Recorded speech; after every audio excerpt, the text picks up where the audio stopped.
नमस्कार मैत्रिणींनो, शुभ सकाळ सगळ्यांना। तर आता सकाळचे 11 वाजत आले।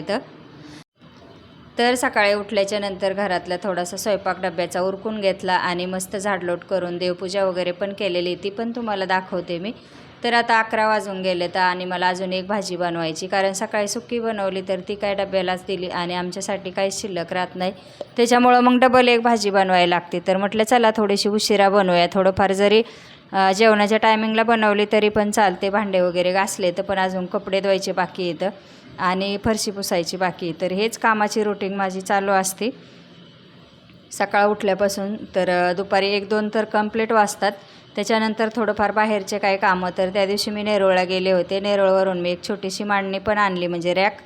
तर ती छान क्वालिटी आहे आणि पैसे पण लागले तिला भरपूर, पण चला म्हणलं छोटीशी मला ह्याच्यामध्ये ठेवायला पाहिजे होती। किचनमध्ये आपल्या रोजच्या भरण्या, लाल तिखट, त्याच्यानंतर असं चहापत्ती, पटकन अशा वस्तू, मसाल्याचा डब्बा, तेलाची किटली, म्हणजे असं ठेवण्यासाठी पाहिजे होतं। तर मस्त इथं आता मी मग त्या दिवशीच तिकडनं येताना वालाच्या शेंगा पण आणल्या होत्या। तर आता अर्धा किलो वालाच्या शेंगा आणल्या होत्या, त्यातल्या पाव किलो काढून घेतल्या आणि पाव किलो अजून बाकीच्या शिल्लक आहेत। तर अशा वालाची शेंग सुकी खूप चांगली लागते, तर म्हणलं चला बनवूया थोडीशी दुपारच्याला। जास्त सुकी पण नाही करणार, थोडीशी जरा लपथपी करणार आहे, थोडासा रस्सा पण राहिला पाहिजे आणि शेंग पण चांगली शिजण्यासाठी थोडंसं पाणी टाकणार आहे। तर आता चवीनुसार मीठ टाकलं, लाल तिखट टाकलं आणि जिऱ्या मोहरीची फोडणी दिली। एकदम सोपी पद्धती, जर तुमच्यापाशी घाई असेल ना तर अशा पद्धतीने तुम्ही नक्कीच करून पहा, खूप पटकन होते आणि वेळ पण लागत नाही, थोड्या वेळामध्ये शिजते। वालाची शेंग पटकन शिजते, गवारीची शेंगासारखीच असते ना, त्याच्यामुळं पटकन शिजते ती पण, जास्त वेळ नाही लागत। शेंगदाण्याचा कूट पण थोडासा टाकून घ्यायचा आणि खालीवर करायचं, थोडंसं पाणी टाकून शिजवून द्यायची। तर शिजताना काय करायचं, बारीक गॅसवर शिजायची, तर एवढी छान लागते ही वालाची शेंग। तर तुम्हीसुद्धा करून पहा। त्याच्यानंतर आता इकडं मला अजून बाकीचे पण कामं आवरायचे बाकी होते, तर हे चाललं होतं सकाळपासून। ती जवळजवळ 2 वाजले आम्हाला जेवण करायला। सकाळी थोडा नाश्ता वगैरे करतात सगळेच, चपाती वगैरे खातात। तर मिस्टरांनासुद्धा सकाळी 2 चपात्या तूप लावून द्यायला लागतात, त्यांच्या पण गोळ्या आहेत, त्याच्यामुळं मग त्यांची तर पहिली काळजी घ्यायला लागते, त्याच्यानंतर आमचं। तर असं सकाळचं रुटीन चालू असतं माझं। ह्याचं झालं का पोरांचं, झालं का मिस्टरांचं, मिस्टरांचं झालं का पोरांचं, हे कामं चालूच असतात माझे। त्याच्यामुळं मग आता चला तुमच्यासोबत हेच माझी रुटीन शेअर करते मी। तर व्हिडिओ तर तुम्ही पूर्ण पाहत जा आणि चॅनलला सबस्क्राईब केलं नसेल तर करूनसुद्धा घ्या। तर ही मांडणी मी आणली त्या दिवशी, ह्या अशा छोट्या मोठ्या भरण्या म्हणलं ठेवायला होईन आपलं, कारण आता ह्या भरण्या मला रोजच लागतात। तिखट, परत शेंगदाण्याचा कूट, डाळ, त्याच्यामध्ये इकडं तुपाचं आहे थोडंसं, ठसका लागलाय। तर आता ह्या भरण्या आहेत हिंगाच्या, त्याच्यानंतर मुगाची डाळ, हे असं आपलं किरकोळ छोटे छोटे मसाले हे मी छोट्या भरण्यांमध्ये आपल्याला भरून ठेवलेले आहेत। लोणचाच्या भरण्या, तुपाच्या भरण्या, त्या रिकाम्या झाल्या की मग त्याच्यात माझं घासून वगैरे झाल्याच्या नंतर पुसून घ्यायचं आणि काहीतरी वस्तू भरून ठेवायची। तर इथं लोणचं वगैरे हे असं वस्तू पटकन हातात येतात, त्याच्यामुळं मग त्या डब्याला जागाच नाही आहे म्हणून मी वरती ठेवलाय, रिकामाच आहे तो, काय नाही त्याच्यात। चहापत्ती, याच्यासाठी ही मी स्टीलची मांडणी आणली, छोटीशी आहे। आता म्हटलं चला रोजच्या वापरण्यासाठी आपली बरी आहे, बघा आहे का छान। आपले छोट्या मोठ्या वस्तू, मसाले, हे आपलं थोडंफार काय काय राहतं त्याच्यामध्ये। आणि मोठ्या मांडणीचं दाखवते तुम्हाला, इकडं फ्रीजवर सुद्धा काय काय ठेवले। आणि मोठ्या मांडणीमध्ये इथं डबे ठेवले, तर स्टीलचे डबे, हे ताटं वगैरे, कारण आता इथं काय झालं आहे, टॉयलेट नसल्यामुळं मग हे भांडे मला असेच ठेवायला लागले। तर मस्त रॅकलासुद्धा भांडे लावून घेतले, तर थोडेच लावलेत रोजचे वापरायचे आपले पातेले वगैरे। सकाळी इथं जाळीत घासून ठेवले आणि दाखवते तुम्हाला मस्त। तर हे पहा, आवळेसुद्धा तळलेत सकाळी, आणि सकाळी स्वयंपाक झाला आहे आमचा, पण आता भाजी थोडीशी म्हणलं करूया। इकडं मशीन वगैरे लावलेली आहे, आता हे ठेवून देते, झाकून ठेवा लागेल आणि थोडीशी खिडकी उघडायला लागते, नाही तर लय ठसका येतो लगेच। आंबे आम्ही पिकायला घातले होते बरं का, त्या दिवशी कच्चे आणले, आंब्यावाल्याने फसवलं आम्हाला।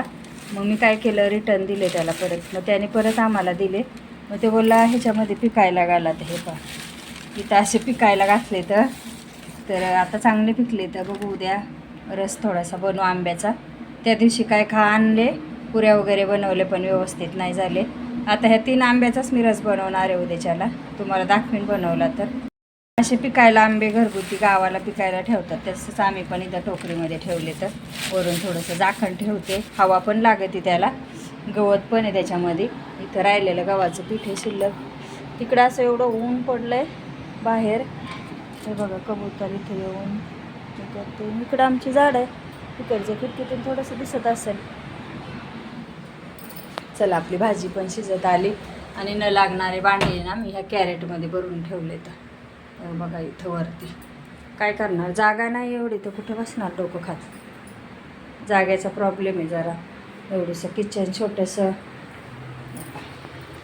आता मस्त आपली वालाची शेंग पण शिजत आली, थोडीशी अजून बाकी आहे. तर जास्त काय तरीचं तिखट नाही आहे, गेल्या वर्षीचं जुनं आहे त्याच्यामुळं जरा तरी वगैरे काही येत नाही. आपलं असंच कलर नाही येत जास्त, कारण आता हे संपवल्याशी मी काय दुसरं बनवणार नाही, विकत आणणार नाही. तर आता शिजू देते. अजून मला कपडे धुवायचे, तर कपडे धुतल्याच्या नंतर अजून फरशी वगैरे पुसायचं बाकी आहे. पावडरमध्ये मी भिजत घालून ठेवले. तर सकाळीच देवपूजा वगैरे करून घेतली, वातबीत लावली. हार वगैरे काय आता रोज कोण जात नाही खाली त्याच्यामुळं आणायला, तर असले फुलं घरामध्ये तर मग तेच वाहून घेते. आणि दिवा त्या दिवशी मी हा आणलेला आहे काचेचा ग्लास आणला आहे, कारण हवेने ना पूर्ण वात विजत होती. मग तो दिवे तर होते माझ्याकडं, मग म्हणलं चला फक्त ग्लास घेऊया. तर तो ग्लास आणला तर एकदम छान झालं. मोठा दिवा घ्यायची गरज नाही लागली. हवा बिवा लागली तरी पण ते दिवा चालू राहतो, आतमध्ये काय हवा जात नाही. अजून इकडं कपडे वगैरे धुवायचेत मला.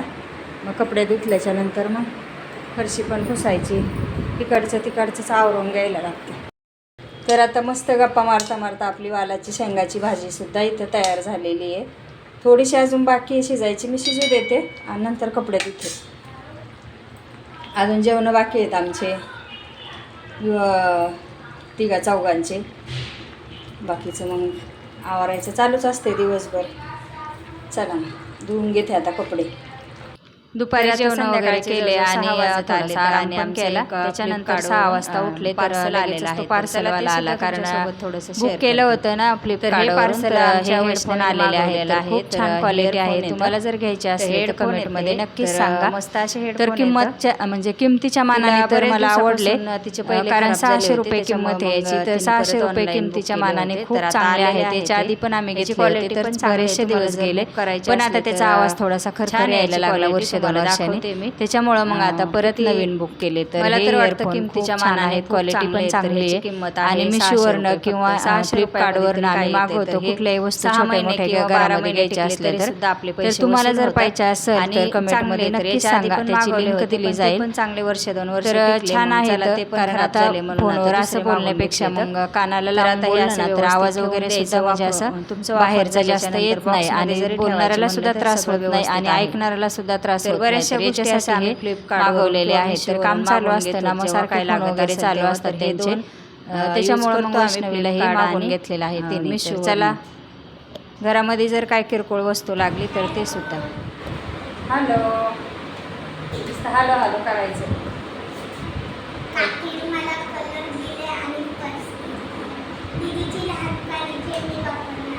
अगं दीदीची नाही, ती नाही गिफ्ट दिलेली मला दुसऱ्याने, म्हणून मला छोटी पडती ना मला, म्हणून तुला दिली. मला मिळालेली